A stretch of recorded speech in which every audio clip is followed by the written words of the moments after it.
Welcome everyone to the Daniel L. and Irma Evans Lecture in Civil and Environmental Engineering. The lectureship was endowed by Dan, Roger, and Robert Evans to memorialize and honor the human and broad societal network of their parents. Daniel Lesser Evans received his engineering degree with honors from our department in 1917 and served for a long time in engineering positions in the Seattle area, including as King County Chief Engineer. The lectureship provides an opportunity to deepen the understanding of engineering by exposing students and practicing engineers to the concepts, challenges, concerns, and methods they will use throughout their career.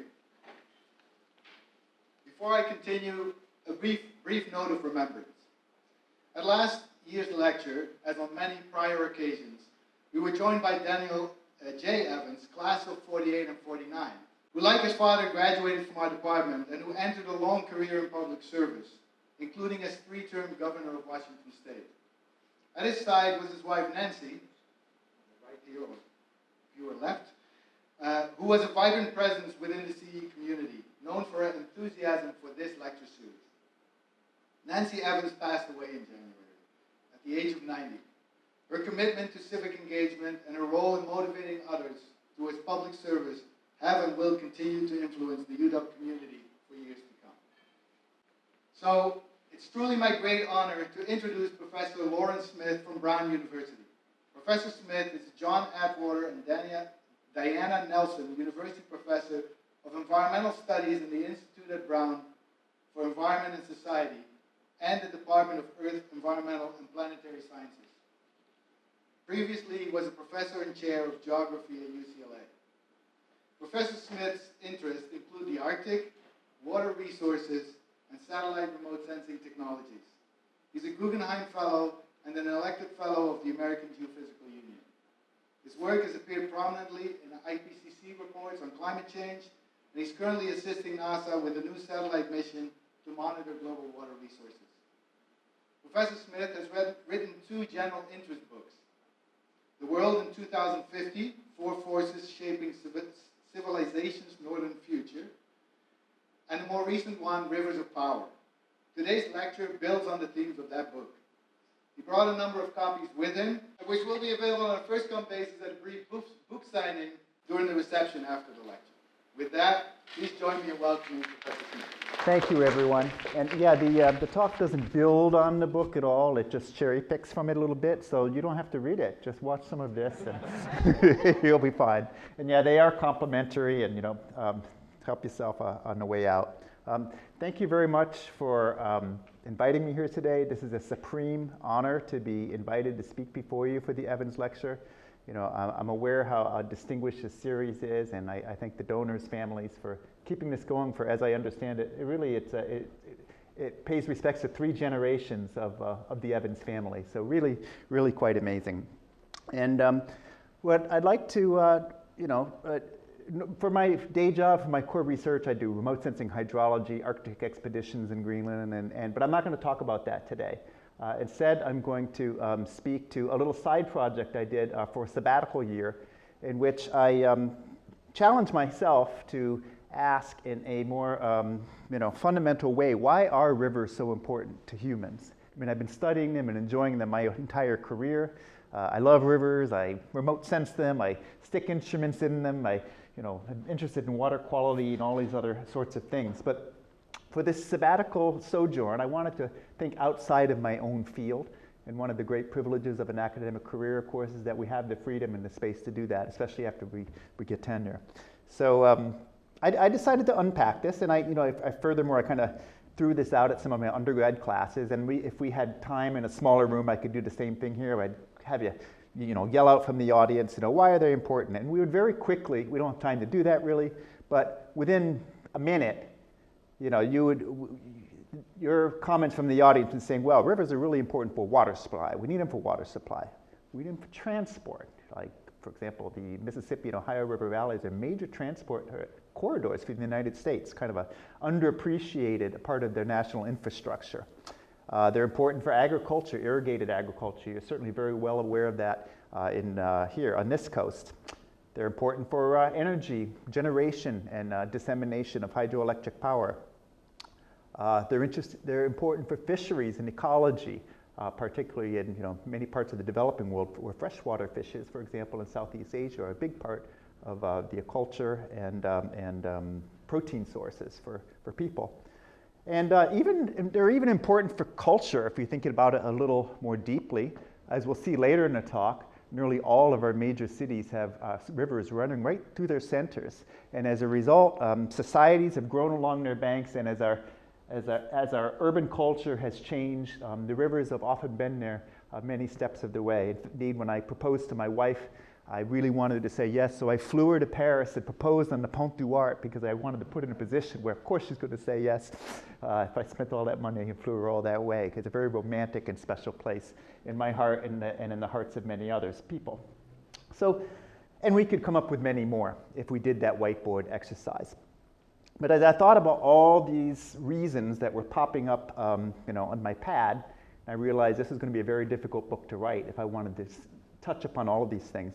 And I realized they could really be reorganized and generalized into some more common themes. And after thinking about it for a while, I found I was able to divide many of these purposes and uses of rivers into these more generalized categories of natural capital, access in many forms, territory, well-being, both good and bad, for example, floods are detrimental to well-being, and power, political power, military power, and so forth. And it's kind of a gimmick, kind of a trick, but what it allows you to do is to step back in a little more general way to think more deeply about how humans interact with rivers, and furthermore, allows us to, through this kind of framework, see how we have been using them actually in similar ways throughout time, even though it seems on the face of it that our use of rivers has changed dramatically over time. For example, if we think of the Nile River, cradle of Egyptian civilization, an amazingly stable civilization, flourished here for over 3,000 years. Why was it able to do this? Because of the reliable natural capital in the form of floodwaters and fertile silt, which rose like a miracle out of the desert in a predictable way each summer, flooding the surrounding lands and allowing the plantings that allowed not only robust, intensified agriculture, but the taxation and the agricultural surpluses that resulted allowed a hierarchical society and leaders and pharaohs and so forth to exist for a very long time. So that civilization benefited from the natural capital of the Nile. Fast forward to 1970, and the same river was dammed by the Aswan High Dam.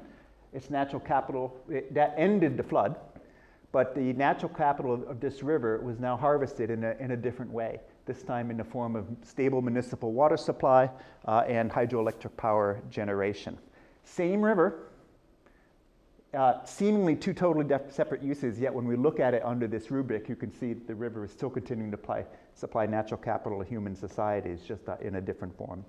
And moving forward to the present, of course, upstream of Cairo, the single largest tributary and contributor of Nile River water, the Blue Nile, has been dammed by Ethiopia over the great protestations of Egypt, who view this as an existential threat to them. And we could spend a whole hour talking about this fascinating project, the Grand Ethiopian Renaissance Dam. It's really interesting. In fact, there's a whole sort of workshop that was run out by Makon and Gerber-Michael at UCLA. But here I just want to point out, now this same river, or rather its tributary, is an agent of political power between Ethiopia, Egypt, and also Sudan, which is involved to a lesser extent. And that story is still unfolding at this time. So it's a useful framework, and it's the one I use in this book. It's the one I will use in this talk in kind of a casual way. So you'll just see those words kind of popping up in the corner. So if I don't mention it, that'll just be a cue to you that that's the theme under which I'm exploring.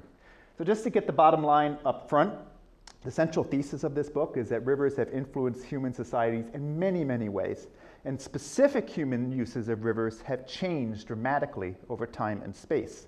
Yet the critical importance of these physical features to society has persisted always and continues to because of these fundamental societal benefits of natural capital, access, territory, well-being, and power. And the ways in which these benefits manifest to us have changed. We've changed them but our demands for them are not. In fact, these, we are relying upon rivers more than ever. They're more critical than ever to our future. So let's start with access. And by access, I mean physical access. So river valleys and rivers themselves, of course, are corridors for fish migration. They're access for wildlife, or access for fish. Large mammals prowl along their shores. The low relief floodplains on either side are full of riparian life, but rivers have always been corridors and travel ways for biological life. And it turns out for humans. 5 years ago, it was a dramatic and very exciting archaeological study on tributary of the Columbia River, the Lower Snake. And at this site was unearthed several hearths and spear points and other archaeological evidence, which when radiocarbon dated, proved that humans were traveling up this waterway 1,000, at least 1,200 years before, 16,000 years ago, which was about 1,200 years before the land corridor opened up from the east of the ice sheet, which covered the Cordillera and Pacific Northwest at that time. So that land corridor had not opened up yet. Already, 1,200 years before, humans were entering the North American continent. So this proved beyond a shadow of a doubt that the way that the first North Americans arrived was not to wait for the ice sheets to retreat, but they traveled by boat down the coast, skirted around that ice sheet, got to their first major river valley, the Columbia, flowing right through Seattle, and from there, well, not through Seattle, but you know what I mean. In this I'm a geographer. I was through this area, and they turned east, and from there they penetrated the North American continent, and quick. So what we saw was this. Not just the Columbia, but many of the North American waterways became travelways and settlement corridors for Native American peoples. And this actually reached a zenith by the 12th century when a strangely little remarked upon, very advanced society called the Cahokians established a sprawling empire along the Mississippi River Valley. They had a universal language, religious customs, trade, politics, leaders which ruled over this entire domain.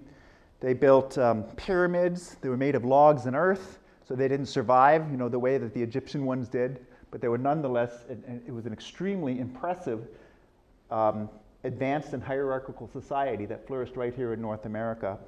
And you can still see the remains of these pyramids today just east of St. Louis, the Akioka Mounds State Park. I encourage any of you, if you find yourself in the Midwest in this area, to check them out. They're really quite amazing. Of course, we all know the very sad story of colonialism and extirpation of Native American peoples replaced by European settlers. And European-based colonial settlers, of course, also used the waterways. They use them in the same ways that Native Americans did. They use them for travel. They use them for permanent settlements. And the rivers themselves became major trade corridors and exploration corridors throughout the North American continent, perhaps most famously and romantically through French Canada, with the voyageurs who co-opted the technology of the canoe from Native Americans and created much larger cargo canoes, which could hold 20 people, and bales of furs. And using these canoes, they traveled from the St. Lawrence Seaway, based primarily out of Montreal, and all the way up through the west, even as far as the far Arctic, exploring, settling up trade outposts, I shouldn't say colonial, trade outposts, and mapping the continent.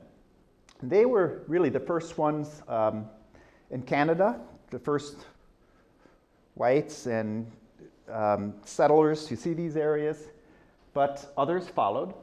And what happened as these waterways were traveled and mapped and used is their actual forms, their physical forms, became very powerful cartographic elements for the Western ideal of defining and articulating territory. and using those types of physical cartographic boundaries as the basis for treaties in a negotiating territory, and for becoming objects of war. As you know, rivers are useful because you want to get to them because they're travel corridors, but also because they become a boundary, they become a territorial delimitation. And if you think about it, it makes a lot of sense, right? They're very convenient. When you see a river, you know it provides a continuous line that doesn't end. It goes to somewhere, but it goes forever in an unobstructed, unbroken way. And even if you can't see that territory, even if you don't see it or map it, you know it's there, and therefore you can claim it. You can say, well, everything on this west, on the west side of the river is yours, everything on the right side of the river is mine, and so forth. And furthermore, this idea can be extrapolated, and was, and still is, extrapolated even further to the headwaters. Of a watershed. So when you look at many of the earliest treaties, and I've looked at some of them, they were very classically defined as, all the waters that floweth to this point, all of that land I claim for the king or whoever. And this was done repeatedly during the exploration of North America, perhaps most famously by the French explorer La Salle, who put in his boat and some people, he had a little entourage with him, in the Ohio River. He was French. He came down the Ohio, came to the Mississippi, floated all the way down to the Gulf of Mexico, more or less near present-day New Orleans. And along the way, he stopped at some trees on the banks and nailed up little signs saying this was French territory, and they brought these lead plates, engraved plates, tablets that they buried, and went down the river, got down to the end, through this little ceremony in which he claimed all waters that floweth to this point for King Louis. All right? And La Salle had no idea the vastness of his claim. This is, of course, the Mississippi watershed, comprising some 40%, over 40% of the continental United States. 31 states, reaching from Canada to the Gulf of Mexico, all claimed to the sweep of a hand. He didn't even know it was there, how vast it was. But this is how it was done. And in fact, if you look at the political geography of the United States and how it evolved through a series of treaties, they will look geographical to you, because they were defined typically either by headwater divides of terrain or the river channels themselves, as we can see if we look at this series of maps. I'm very proud of this map. It's in a book. If you want a digital copy of it, email. I'll send it to you. It took a lot of time to put together. But for example, the first U.S. claim that we see was the Proclamation of 1763, which is the divide for the eastern seaboard. The next big claim was the Treaty of Paris of 1783, right, after the Revolutionary War. That pushed the U.S. claims all the way to the Mississippi River Channel proper. The next one was, of course, the Louisiana Purchase, where the U.S. eventually bought that claim by La Salle, which had persisted all these years, right? When did he claim it? 1680-something? Well, in 1803, that claim still persisted legally, and this, again, is very convenient, right? They're over negotiating treaties in Europe and say, well, I'll give you all the land from which floweth the waters to the Mississippi. And okay, deal, sign here. But those legal claims persist and continue to persist today. So that was a really big one. And then the annexation of Texas was defined by the Rio Grande, although Mexico considered it to be defined by the Nueces River just to the north. And then President Polk actually provoked the war with Mexico by positioning troops on the other side of the Nueces, therefore claiming the Rio Grande, the land all the way up to the Rio Grande, which forced Mexico into the war, which they lost very badly, and wound up making even more cessions. Now, by the time you get out to the west, of course, it's not quite so many rivers, so the shapes become more driven by lines of latitude and longitude. But still, the Columbia River was actually a contested space for quite a while between the U.S. And Britain, until finally Britain ceded that land to the U.S. in 1846. So you get the idea. River channels and their watershed boundaries were actually quite important in the political evolution of the United States. And if you look at this map, you should even be able to see some outlines of states in there, right? That's because those still persist to this day. And that's not all, I didn't find that altogether surprising, but what's fascinating is in political science, this natural physical features of the Earth just don't enter the conversation. In fact, there's a big, thick book, this thick, written by a very famous political scientist called On the Size and Shape of Nations. And it studies why nations have the size they do, why they're as big as they are. And if you go through that book, you'll see a lot about colonialism and religion, ethnography, language, you know, all these human institutions, but you will not see anything about a coastline, a river, a mountain range, nothing. Nothing. It's absent from the political science discussion. So, and I don't want to oversell this. I'm not saying all of our political geography is driven by the natural Earth, but the natural Earth does engage. It does participate, and deserves a little commentary, I think, in political science. Remarkably, this use of rivers as borders had not been quantified at anything other than national scale until about 4 or 5 years ago. I couldn't believe it. And so I recruited a wonderful undergraduate researcher named Sarah Popelka, who did a global GIS intersection of a then new remotely sensed map of large rivers produced by Tamlin Pavelski at University of North Carolina, Chapel Hill. This is a map made using Landsat, so 30-meter pixels of the world's large rivers. It doesn't get the smaller ones.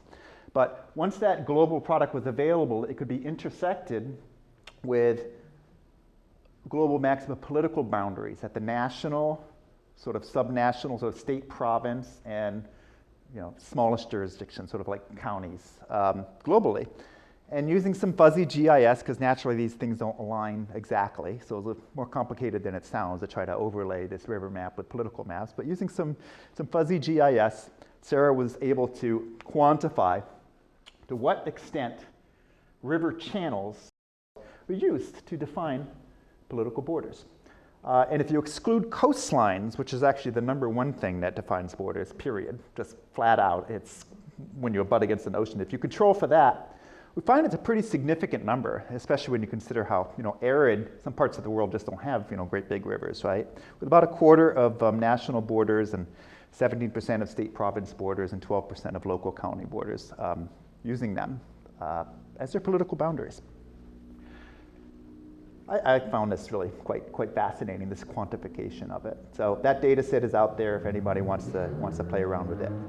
Now, of course, the nature and the use of these river borders, varies a lot on whether it's international or internal, right? So I snapped these photos of the Rio Grande River just upstream and just downstream, within a couple kilometers of each other, of where this river forms a domestic border between Texas and Arizona versus where it forms an international border, where it turns east and becomes a very long international border between the United States and Mexico. And obviously, they're very different in the way that they're used, the way they're engineered and constructed. With the U.S.-Mexico border near El Paso, it's essentially a militarized zone, okay? And the water itself is used as a deterrent and an obstruction for migrant crossings. And actually, the Rio Grande itself is pretty safe. I don't know how well you can see in this light, but the Rio Grande is on, is on this far side. It's just kind of a water-filled ditch. You could wade right across it. But most of the water is actually diverted into the All-American Canal, and this is extremely dangerous. It looks so misleading. It's not that wide, but it's deep and flows very, very swiftly. And so migrant drownings in this are quite common. When I visited there and I got a tour from the U.S. Border Patrol, there'd already been 8 drownings that year and many swiftwater rescues. And every few hundred meters, there are swiftwater kits, rescue kits, and the Border Patrol agents there are all trained in swiftwater rescue, and they have to use it often. So here we see a kind of a co-opting of the river for a security purpose. And this is not new. Rivers have been strategic and used for military access and projections of military power forever. I mean, I actually found, going back to the Mesopotamians, when rivers were diverted to deny the enemy water or to flood them out in another direction. I mean, rivers were actually used for warfare in ancient times. And even in the Civil War, the Mississippi River was extremely strategic, because if you think about it, that there were no railroads, no freeways at that time, right? So the only way goods and cargo and farm, produce and so forth could be moved out to market was down the Mississippi River Valley. And after the Confederacy seceded, they controlled that lower part of the Mississippi, which essentially cut out the northern part of the Union, your Midwestern area, just separated them completely. They couldn't get out. And but there was also a bit of a weakness, because the Mississippi also divided both sides, had Confederate states on both sides. And so the South knew how important this river was, and they actually built basically an armed citadel at the town of Vicksburg, which is on the bluffs looking down on the river with cannons, aimed at it and so forth. And the Union developed these special armored riverboats, gunboats, which, together with an invasion by then General Ulysses Grant, was instrumental in overthrowing Vicksburg in a siege. And once they broke through Vicksburg, they controlled the Mississippi River Valley.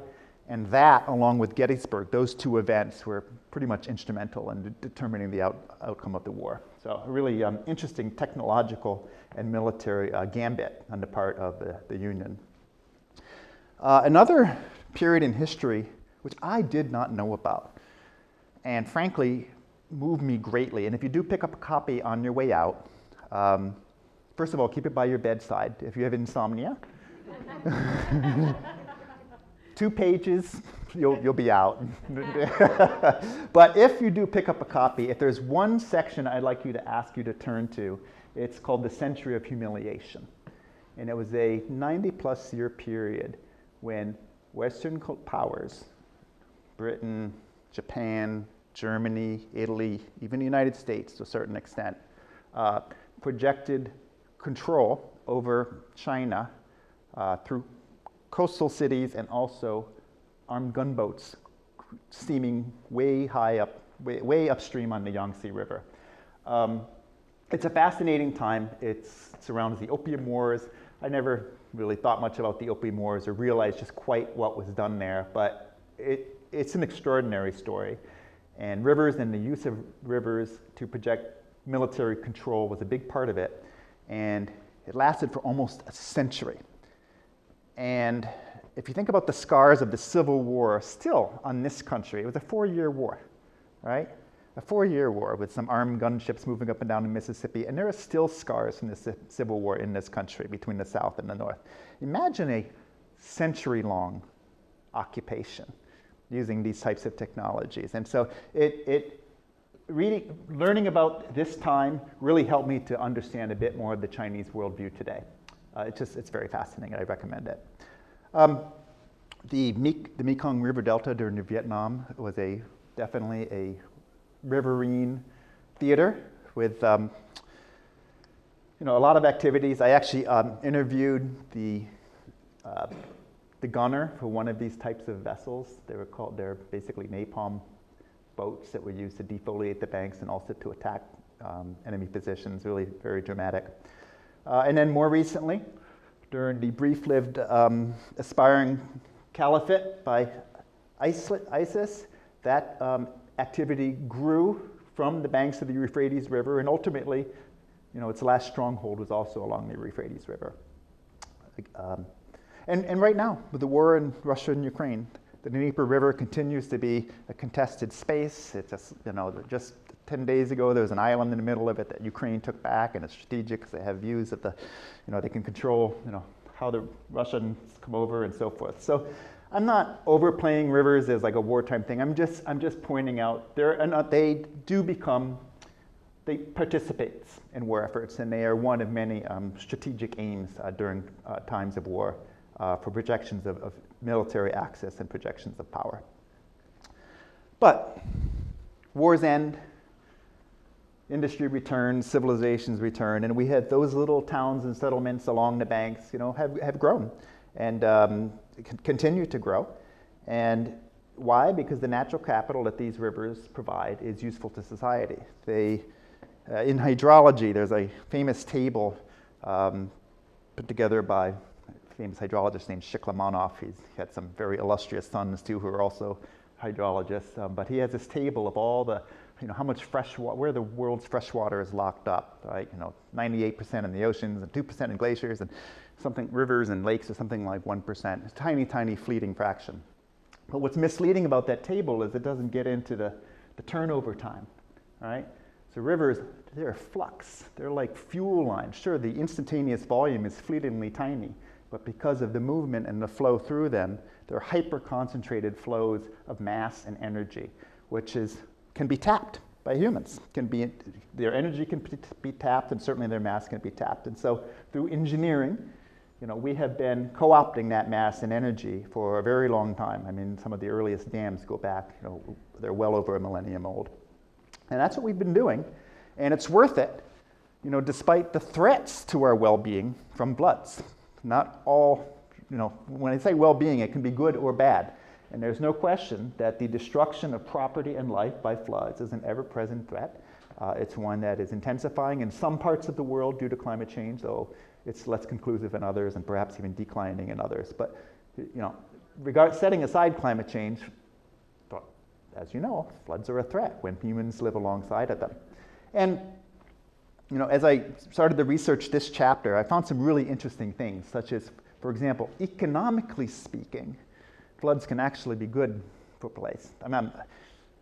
The trauma is awful, loss of life, property, all of that is bad, but just in terms of money, they can actually be beneficial because of the inflows of cash that come in from insurance outside and federal governments and reconstruction plans that become enabled when whole downtowns get wiped out and destroyed, and then redevelopment plans can be dusted off and brought out and so forth. I'm not saying they're good, I'm just saying it was really interesting. But that's pretty par for the course. But every now and then, a flood happens that really changes history. And I'm going to share just 3 examples. I could spend an hour on each one, so I won't. But you've probably heard of this one, the 1889 Johnstown, Pennsylvania flood. If you haven't, grab a copy, read it. It's really interesting. But it's one of the worst disasters that ever happened on American soil, still to this day.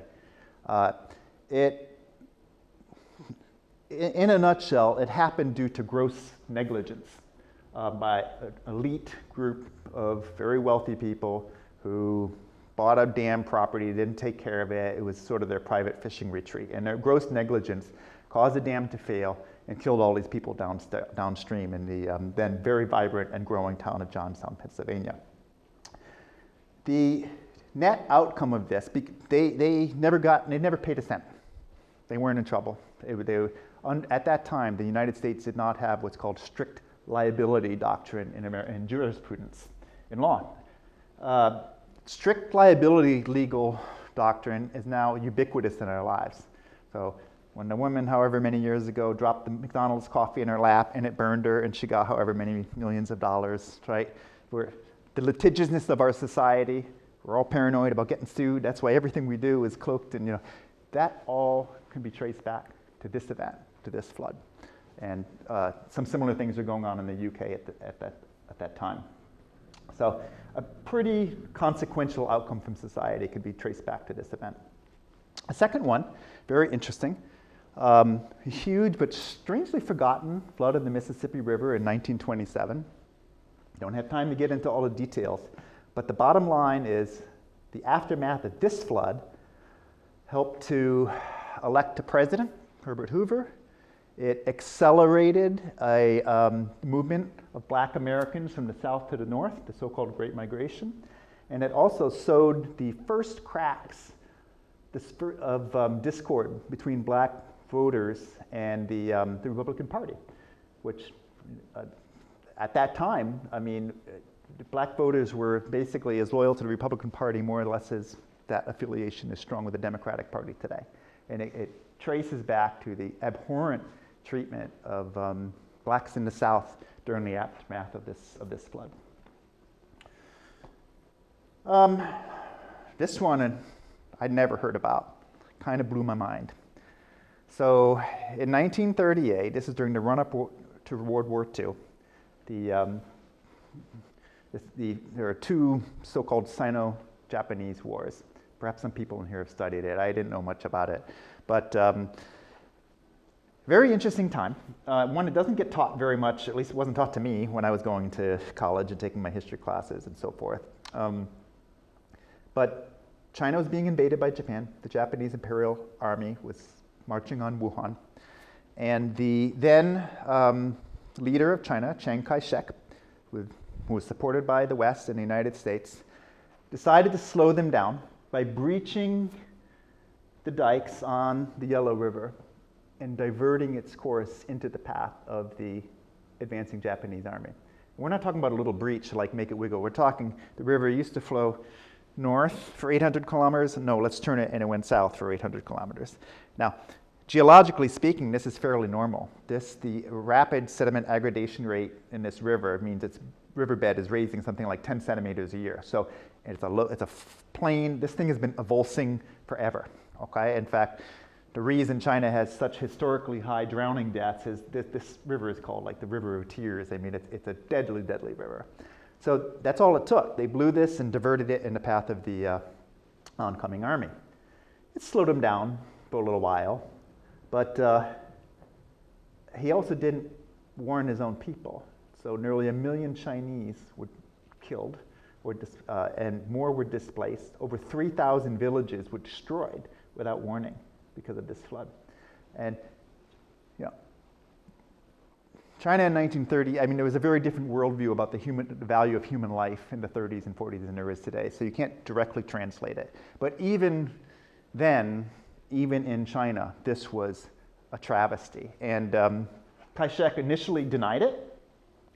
Was very, showed little remorse and blamed the Japanese and wouldn't admit to it, and finally got caught out on this and still wasn't very apologetic to his people and so forth, and created a real upheaval because, I mean, you've got this new river flowing to the south, drowning people and flooding, continued problems going on for years. You have an abandoned valley in the north where all these settlements and villages now have no river anymore, and a leader who is kind of blowing it off. And into this political vacuum stepped Mao Zedong. He resettled people, helped them build with the Communist Party, helped build some dams and dikes, and was able to, many millions of people were grateful for the assistance of the Communist Party. And I mean, I don't want to oversimplify this, but it was the first of a number of steps which eventually led to a chain of events which led to the overthrow of Chiang Kai-shek and his exile to Taiwan. And communist rule of China, where it persists to this day. Really fascinating time. So those are the three really good ones I was able to find. But of course, the floods pass. For the most part, those big things don't happen. The floods go away, and societies continue to build and continue to industrialize. And we move up into the 20th century, of course. This is a time of great harvest of natural capital, of energy and mass and industrialization along our waterways. And of course, we saw more pollution, we saw big reservoir dam impoundments being built, just a tremendous golden age of large engineering projects. And led especially by the United States and quickly adopted and followed by Canada, Russia, or the Soviet Union, and India, with big projects, but it was really invented and pioneered here in the United States with such milestone projects as the Hoover Dam, the Grand Coulee Dam, Tennessee Valley Authority in the 40s, which is really a whole system of major dams and waterworks throughout the Tennessee River Valley. Just incredible. The big California water projects, two huge ones, the Central Valley Project, the State Water Project. I'm sure most of the people in this room know even more about these projects and their history than I do, so I'm not claiming to be an expert, but it was definitely just a very exciting time with large river engineering projects, which has definitely obviously died down in the developed world, right? Now the thing in the developed world is removing dams, not building big ones.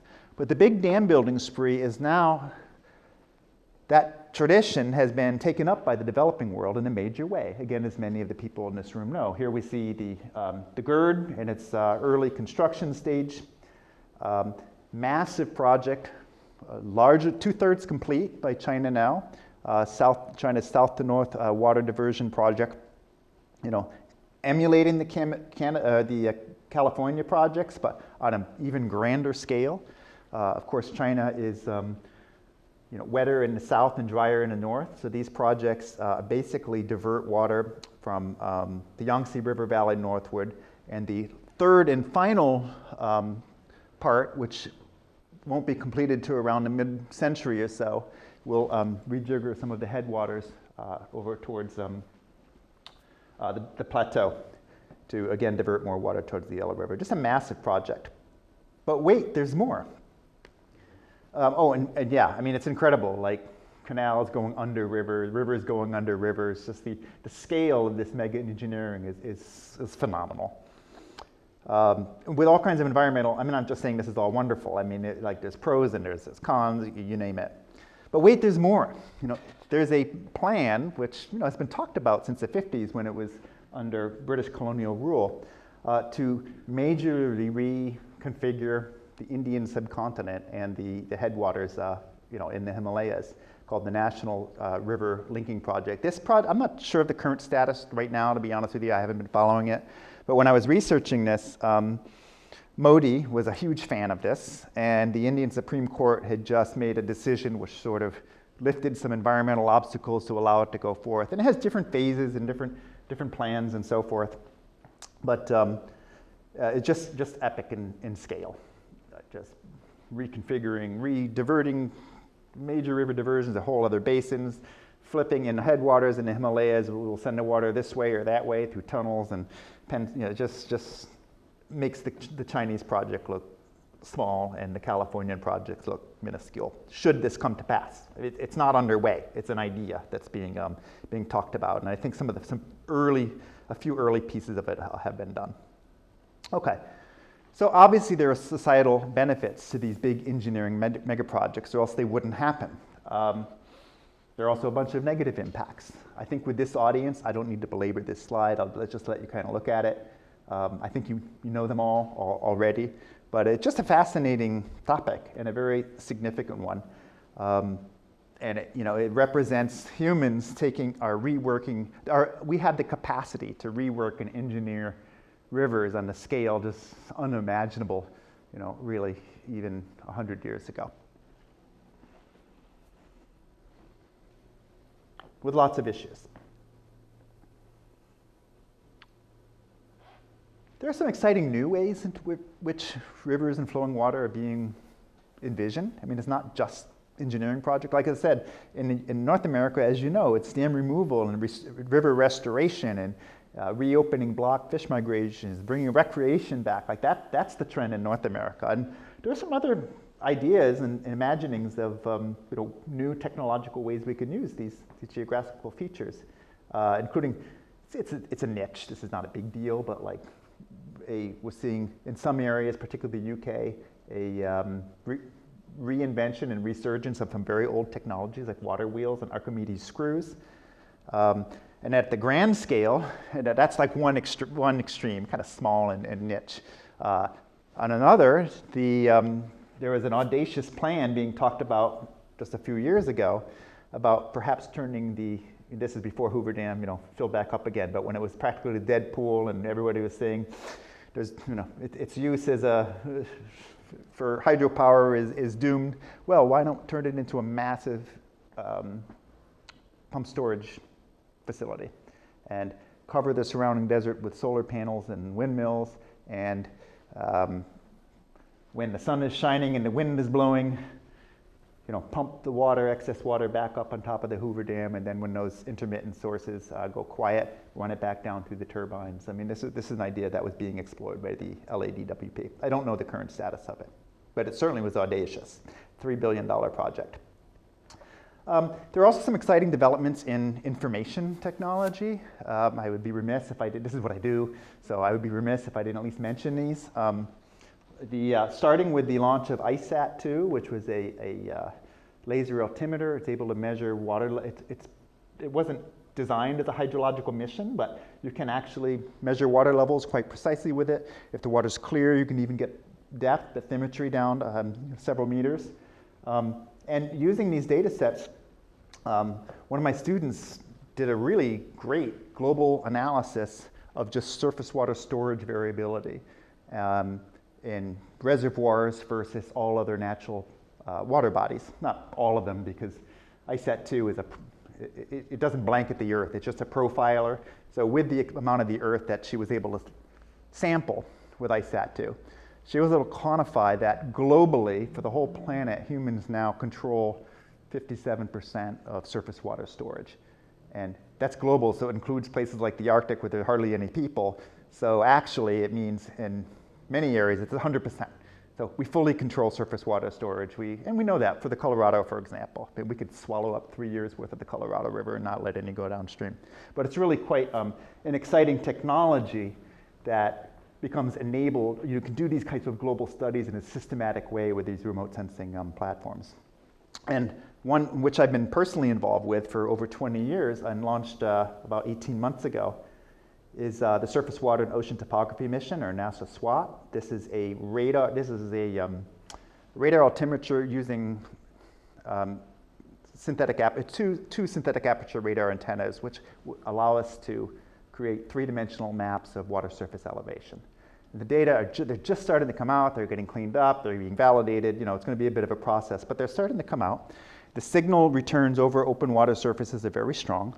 And Faisal, who's here, I mean, he's been working with this mission quite a bit as well, and Dennis Lettenmeyer, who I see in the audience. And a number of you are familiar with SWOT and have been working with the science team and on the development and launch of this satellite. And I must say, the data are very exciting.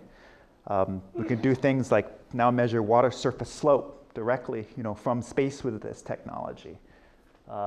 It was just used in the just recently, back in February, when it had those big storms and Death Valley, you know, filled up with water, able to get the, you know, not only the extent but also the depth of the water from this technology. So they're very, very exciting, and maybe one day I'll come back and give a talk about that. But today, right now, I just want to make the point that, you know, there's exciting informational developments taking place surrounding rivers as well. Well, we're running out of time, and I'd like to make one more point before I close, and that is, as many of you here know, as engineers, the new shift in the developed world is different from what's happened in the developing world. We're not throwing up big dams and talking about giant, you know, mega engineering projects anymore in the United States and Canada and Western Europe. But we're talking about, you know, river restoration, and also, well, if we just backtrack a little bit. So the 50s, the 60s, the 70s, tremendous industrialization of our waterways, petrochemical industries, dams, harvesting of this energy, a lot of pollution, and so forth. Well, with the passage of the Clean Water Act and Clean Air Act, of course, there's a wonderful, marvelous success story that, you know, transpired over the next 30, 40 years, where many of those industries were offshored to other countries, and the properties which they occupied often were shuttered or, you know, underutilized, and, you know, these properties have been, you know, many of our cities have former industrial sites on them that are either sitting relic or increasingly being redeveloped. And so what we're seeing, I argue, is that there's a new type of form of access, and I mean physical access to rivers and human well-being, societal well-being that's coming about as a result of this riverfront redevelopment trend, which we're seeing in cities large and small all around the developed world. For example, I got a tour of this site. I know East River isn't really a river, it's an estuary, but close enough, of a former industrial site in Brooklyn, where the architects here is showing it to me, and the view, and it's right on the water. And yeah, this is called Greenpoint Landing. It's now finished, but just a really exciting project. It was abandoned, fenced off. The public couldn't reach the water. And the development project is, you know, they had to add some land because they're worried about sea level rise, create some step terraces to sort of protect against sea level rise. And the trend tends to be to build the structures very safely, and as part of the negotiation with planning and city planners to allow these to have public access restored to the shores, to have green space and parks in the lower, put in the lower lying areas that are most at risk for floods. And so these properties are being opened up to the public in some very exciting ways. And even some really maligned rivers like my very interesting Los Angeles River, which I lived near for many years, there's big projects going on which are envisioning restoration is a strong word, but it's a highly curated form of, just geomorphology. But the idea is to bring people closer to the water and to reconnect people to these curated riverine landscapes. And the opportunity is tremendous. Sorry to put up this messy table. Whenever my students put together talks, I say, do not put a table or a bunch of text, and now I'm doing it. But if you remember that project I told Sarah Popelka, who did the GIS analysis of river borders and so forth, well, we also overlaid the global river map with population density. And just to try to figure out how many people live along big rivers, not even counting the small ones, just the really big ones, big enough to see in Landsat. And the conclusion is pretty amazing. We are a river people. You often hear that, people love to live near the coast. We're coastal people. Actually, that's not quite true. 1 in 5 of us live near a coast, 20%, okay. But actually about 2/3 of us live near a big river, within 20 kilometers of a big river. And furthermore, of the coastal people, most of them are living along rivers on a delta. So they're actually still river people, not coastal people. So, and if you look at the cities and the urban centers, the vast majority, especially of the larger cities, were built next to rivers, and they've grown around rivers. And so there are the stats, like 93%, 84%. But the point is, we're already in an urban world. It's urbanizing even more.